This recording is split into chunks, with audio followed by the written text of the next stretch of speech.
મિત્રો નમસ્કાર। આજે આપણે યુટ્યુબ ચેનલ મારફત અર્થશાસ્ત્ર ધોરણ 12માં પ્રકરણ જે 9 છે, સામે મિત્રો એનું નામ આપ્યું છે વિદેશ વ્યાપાર। મિત્રો આ પ્રકરણ 2 ભાગમાં વહેંચેલું છે।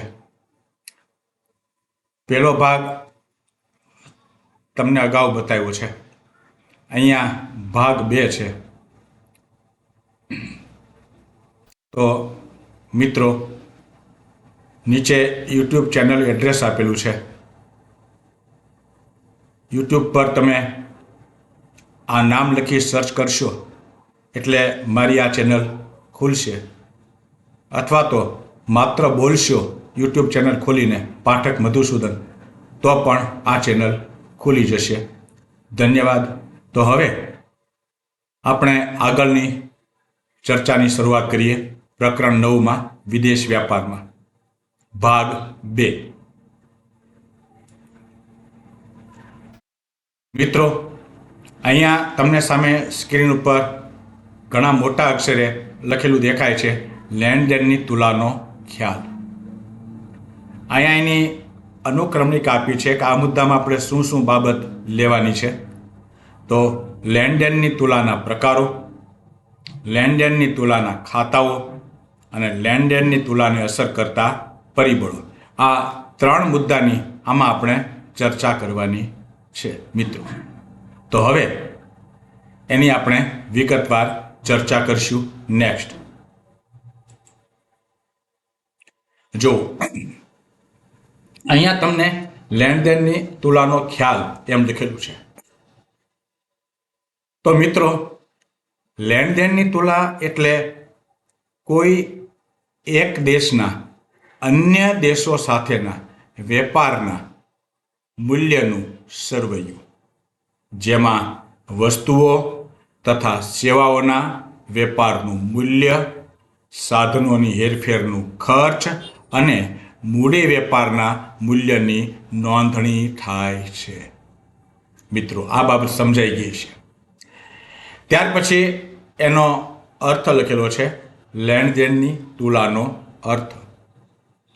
વર્ષ દરમિયાન દેશની ભૌતિક કાંસમાં લખ્યું છે દ્રશ્ય અને અભૌતિક કાંસમાં લખ્યું છે અદ્રશ્ય આયાત નિકાસનું મૂલ્ય દર્શાવતું હિસાબી સરવૈયું એટલે શું? લેણદેણની તુલા। એટલે હવે મિત્રો તમને આ અર્થ સ્પષ્ટ થઈ ગયો હશે એમ હું માનું છું। ત્યાર પછી નેક્સ્ટ સ્લાઇડમાં જોઈએ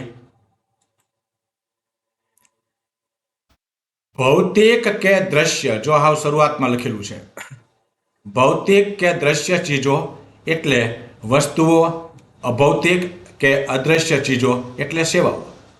ભૌતિક કે દ્રશ્ય ચીજો એટલે વસ્તુઓ, અભૌતિક કે અદ્રશ્ય ચીજો એટલે સેવાઓ। ખ્યાલ આવી ગયો? ત્યાર પછી લેણદેણની તુલાને 2 બાજુઓ એટલે કે જમા બાજુ અને ઉધાર બાજુ હોય છે। વિદેશો પાસેથી દેશને થતી બધી જ આવકો જમા બાજુએ નોંધાય છે અને વિદેશોને થતી બધી જ ચૂકવણીઓ ઉધાર બાજુ નોંધાય છે। ત્યાર પછી લેણદેણની તુલાના પ્રકારો। તો લેણદેણની તુલા સમતોલ અને અસમતોલ હોય છે।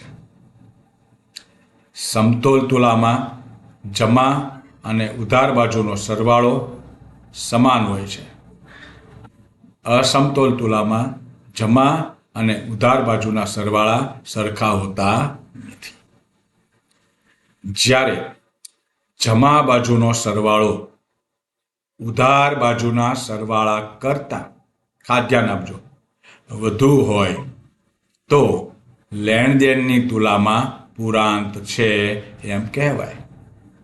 જ્યારે ઉધાર બાજુનો સરવાળો જમા બાજુના સરવાળા કરતાં વધુ હોય તો લેણદેણની તુલામાં ખાધ છે તેમ કહેવાય। બરોબર? ખ્યાલ આવી ગયો લેણદેણની તુલાના પ્રકારોમાં? ત્યાર પછી એક નોંધ આપેલી છે મિત્રો નીચે, એમાં શું લખ્યું છે જુઓ। ડબલ એન્ટ્રી બુક કીપિંગ પ્રમાણે લેણદેણની તુલા સમતોલ હોય છે, પણ વાસ્તવમાં તેમાં ખાધ અથવા પુરાંત હોઈ શકે. આટલી બાબત મિત્રો ખાસ સમજાઈ હશે. ત્યાર પછી નેક્સ્ટ, લેણદેણની તુલાના ખાતાઓ. એમાં ઉપર લખ્યું છે, જો અહીંયા. તો લેણદેણની તુલામાં 2 ખાતાઓ હોય છે.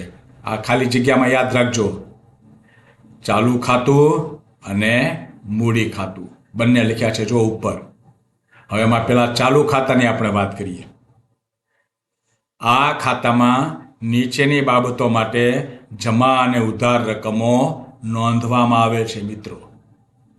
જો ભૌતિક વસ્તુઓના વેપારનું મૂલ્ય, આ પહેલી બાબત છે.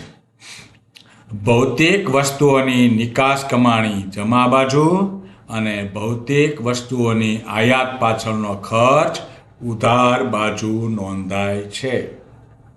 આ વિભાગના સરવાળાને વેપાર તુલા કહેવાય છે. દેશમાં ભૌતિક વસ્તુઓની આયાત ચૂકવણીઓ ભૌતિક વસ્તુઓની નિકાસ કમાણી કરતાં વધુ હોય તો વેપાર તુલામાં ખાધ આવે. અને એથી ઉલટું, જો એથી ઉલટું હોય તો વેપાર તુલામાં પુરાંત નોંધાય છે. બરોબર. અહીંયા લેણદેણની તુલાના ખાતાઓ, ચાલુ ખાતું અને મૂડી ખાતું, એમાં ચાલુ ખાતાની આપણે વાત કરી. આ બાબત તમને બરોબર સમજાણી હશે. આમાં જ આગળ બીજો નંબર, અભૌતિક સેવાઓના નિકાસ કે આયાતથી થતી આવક અને જાવકની નોંધ પણ ચાલુ ખાતામાં થાય છે. આમ હવે ધ્યાન આપજો, જુઓ નીચે લખ્યું છે પીળા કલરના બોક્સમાં. અહીંયા આ જે મેં એરો બતાવ્યો છે, 1 અને 2ના આ 2 છે, એની આગળ આપણે એક માહિતી જોઈ. સંયુક્ત સરવાળાને ચાલુ ખાતાની તુલા કહેવાય છે. આ બાબત તમને સમજાઈ ગઈ હશે. અહીંયા મિત્રો ચાલુ ખાતાની માહિતી આપણે પૂર્ણ કરી. હવે આપણે વાત કરીએ છીએ મૂડી ખાતાની. બરોબર. ચાલુ ખાતામાં તમને લગભગ બધું સમજાઈ ગયું હશે.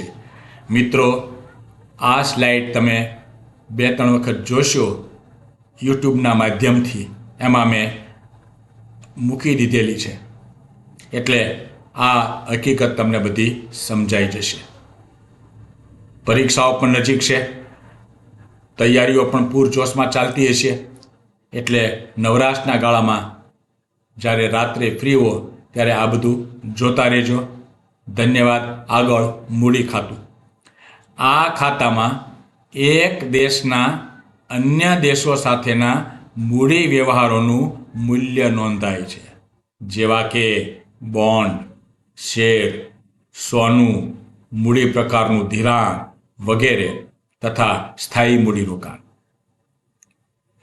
ચાલુ ખાતા અને મૂડી ખાતાના સરવાળાને જો લેણદેણની તુલા કહેવાય છે. આની પહેલાં ચાલુ ખાતું જોયું, આ મૂડી ખાતું જોયું. આ બંનેના સરવાળાને શું કહેવાય છે?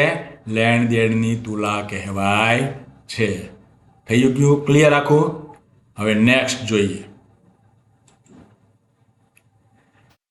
વેરી મોસ્ટ આઈએમપી, લેણદેણની તુલાને અસર કરતા પરિબળો. જો અહીંયા ઉપરના ભાગમાં લખ્યું છે, આ મેં એરો જે બતાવ્યો છે ત્યાં. આ અગત્યનો સવાલ છે. તો લેણદેણની તુલાને અસર કરતા પરિબળો એટલે કે દેશમાં આયાત, નિકાસ, મૂડીની હેરફેર, સાધનની હેરફેર, મૂડીરોકાણ, ધિરાણ વગેરેને અસર કરતા પરિબળો. સમજાઈ ગયા આખી બાબત? ફરી વાર એકવાર જુઓ.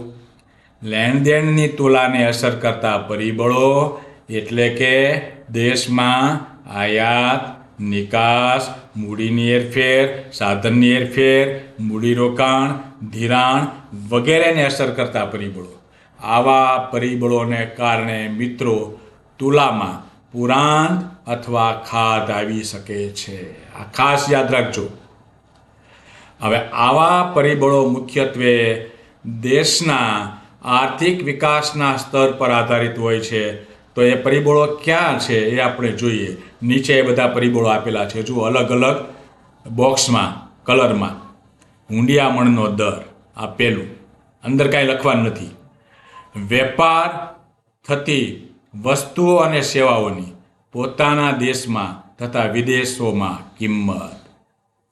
વેપાર થતી વસ્તુઓની વિવિધતા અને ગુણવત્તા. Next slide. લેણદેણની તુલાને અસર કરતા પરિબળોમાં આગળ અનિવાર્ય આયાતો.